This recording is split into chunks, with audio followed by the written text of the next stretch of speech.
नमस्कार, DS4 news में आपका स्वागत है। आज हम वाराणसी नगरी काशी नगरी में भी गंगा की लहरों पर नाव पर विराजमान है। काशी आने वाला हर नागरिक, हर श्रद्धालु, हर तीर्थयात्री ये चाहता है कि काशी आने के बाद वो गंगा माँ का दर्शन करे, गंगा की लहरों पर नौकायान करे। आज हम भी काशी नगरी में आए हुए हैं और काशी के हाल को जानने आए हैं और नौका पर विराजमान और गंगा के ऊपर हम लोग गंगा की लहरों पर यात्रा कर रहे हैं। और मैं आपको बताना चाहूँगा कि गंगा की लहरों पर जिनका राज है, गंगा की लहरों पर राज करते हैं निषाद राज। आज मैं उन्हीं निषाद राज से कुछ एक्सक्लूसिव बातें करूँगा जो बनारस में जो उनकी समस्याएं हैं, उनकी बिरादरी है, निषाद राज की बिरादरी है। यहाँ पे बहुत से 50,000 परिवार हैं जो घाट किनारे नाव चलाकर नौका यान करके अपना जीविकोपार्जन करते हैं।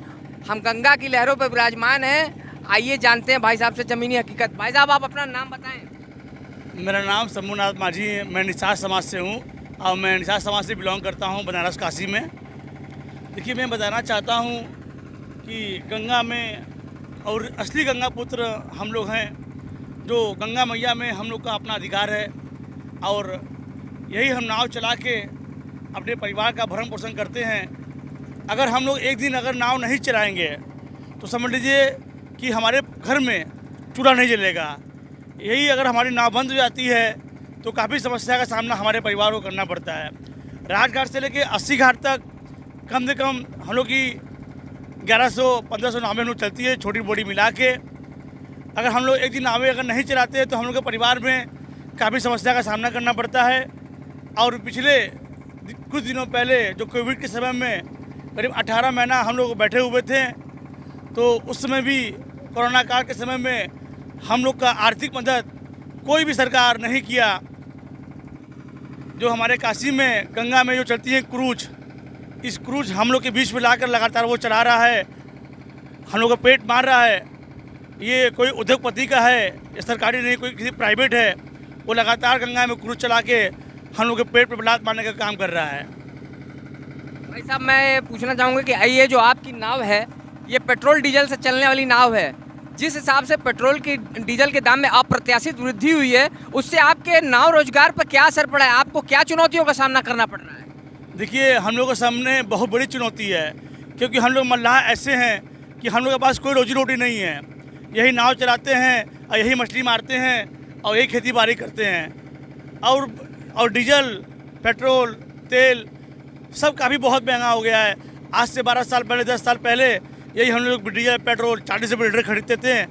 आज वही डीजल पेट्रोल 100 रुपये लीटर हो गए हैं। तेल इतना महंगा हो गया है, मगर हम लोग का जो रोजी रोटी है वही भी टिका हुआ है।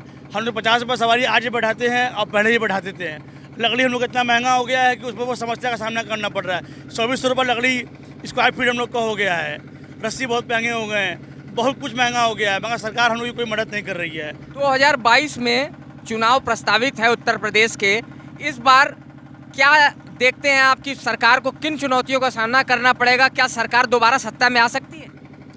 देखिए, मैं बताना चाहता हूँ मीडिया के माध्यम से, सरकार की बात है तो ठीक है, मगर हमारे देश के जो प्रधानमंत्री हैं माननीय नरेंद्र मोदी जी, हमारे काशी से वो सांसद हैं, मगर उनको माँ गंगा ने बुलाया है, ठीक है, मगर हम लोग भी एक गंगा पुत्र हैं। हम लोग की यहाँ एक रोजी रोटी है, हम लोग का भी एक अपना पुरजों से चला यहाँ पे आ रहा है।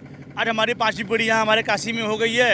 हम लगातार अपने समाज का देखभाल करते हैं, अपनी बात उठाते हैं। मैं सरकार से मांग करना चाहता हूँ कि हमारे परिवार को ध्यान रखें। और जो ये 2022 में चुनाव आ रहे हैं, मैं बताना चाह रहा हूँ, अगर हमारी मदद नहीं करेंगे, हमारे समाज को ध्यान अगर नहीं रखेंगे, तो 2022 में हम अपने पूरे निषाद समाज को एक अलग टीम बनाकर अपना हम चुनाव लड़वाएंगे।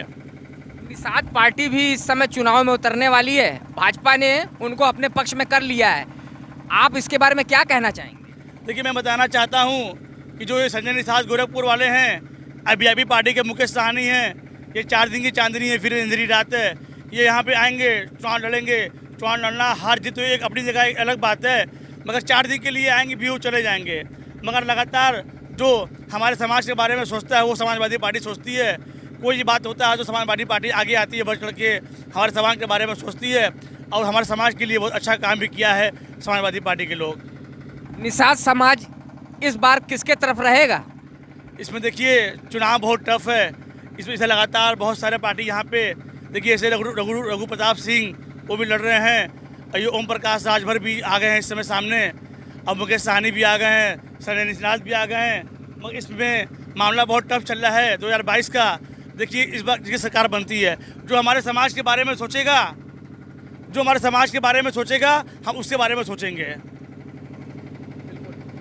और आपके सामने आप देखिए, वाराणसी में बहुत से विकास कार्य चल रहे हैं। विश्वनाथ कॉरिडोर आपके उधर बन रहा है, उसके अलावा वाराणसी स्मार्ट हो रहा है। इससे पर्यटन के संवर्धन में बहुत ही आदमी को मतलब पर्यटन संवर्धन हुआ है काशी में।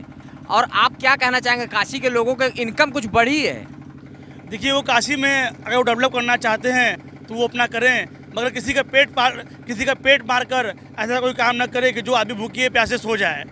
काशी में जो छोटे छोटे रोजगार करने वाले हैं, ठेला वाले हो गए, माला फूल बेचने वाले हैं हो गए, दिया फूल बेचने वाले हो गए, छोटे छोटे रोजगार करने वाले हमारे काशी में बहुत लोग हैं, तो छोटे छोटे रोजगार करके अपने परिवार का भरण पोषण करते हैं। जब उनको रोजी रोटी ही नहीं मिलेगा तो इस स्मार्ट सिटी बना के लोग क्या करेंगे? हमको रोजगार चाहिए, हमको धंधा चाहिए, वो डेवलप करें, रोड बनाएं, घाट बनाएं, सब कुछ करें वो, हम सब सहमति हैं। मगर किसी का पेट मारकर वो रोजगार न करें, ये बहुत बड़ी बात है। वर्तमान भाजपा सरकार से आप कितने संतुष्ट हैं? भाजपा सरकार चूंकि 5 साल का कार्यकाल पूरा करने जा रही है, वो कहती है हम हर वर्ग को साथ में लेकर चल रहे हैं, सबका साथ सबका विकास हमने किया है और आगे भी हम करते रहेंगे। क्या विकास किए हैं थोड़ा हम भी बता दें, थोड़ा हम भी जानना चाहते हैं। हमारी भी 34 साल की उम्र हो गई है, क्या विकास किए हैं ये लोग? 10 साल से लोग कुर्सी पे लोग बैठे हुए हैं, क्या विकास किए हैं?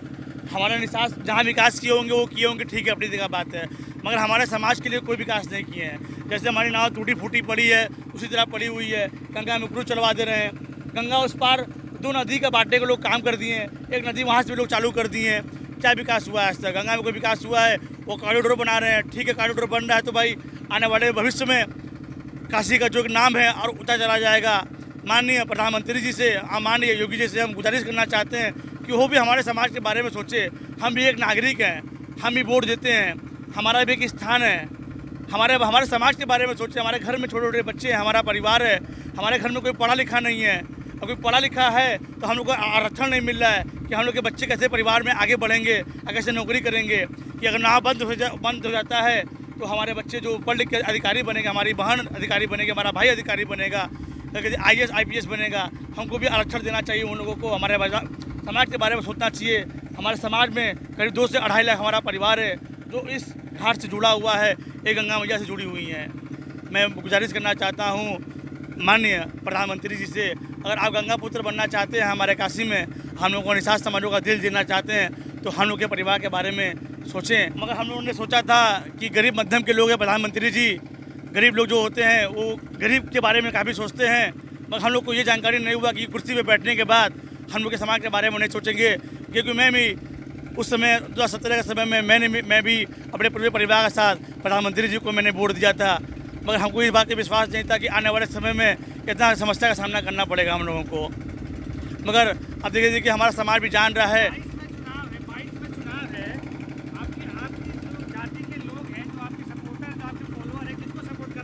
देखिए आपको बताना चाहते हैं कि मुकेश सहनी भी आ रहे हैं बनारस में, जो हमारे समाज के हैं, और संजय निषाद भी वो आ रहे हैं। तो इन लोगों को आने का मतलब नहीं बनता है। वो लोग 4 दिन के लिए यहाँ पे आएंगे, चुनाव हारेंगे जीतेंगे वो तो गंगा मैया के ऊपर है, जिसको जिताना है किसको हराना वो पब्लिक बताएगी। मगर इस समय जो लहर चल रहा है, हम कैसे बताना चाहें आपको। मैं पक्ष में और बोलना भी नहीं चाहता हूँ कि इसमें व्यवस्था बहुत ख़राब चल रहा है। अगर हम ज़्यादा विपक्ष में बोलेंगे तो लोग हमारे साथ भी दिमाग लगा देंगे। आप मीडिया के सामने हैं, आप अपनी बात मुखर होकर रख सकते हैं। मैं मीडिया के सामने हूँ, मैं अपने समाज की बात रख सकता हूँ। हमारे समाज में बहुत परेशानियाँ हैं। एक दिन अगर नाव नहीं चलेगा तो हमारे घर में चूड़ा नहीं चलेगा। 18 महीना कैसे हम लोग अपने परिवार का भरण पोषण किए, हम लोग का दिल जानता है कि हम लोग कैसे अपने गहने बेच के सोना चांदी बेच के, घर के जवाहरात बेच के अपने परिवार का भरण पोषण किए, हमारा दिल जानता है। गंगा मैया में खड़े होकर हम सच ये बात बोल रहे हैं, सरकार को समझना चाहिए।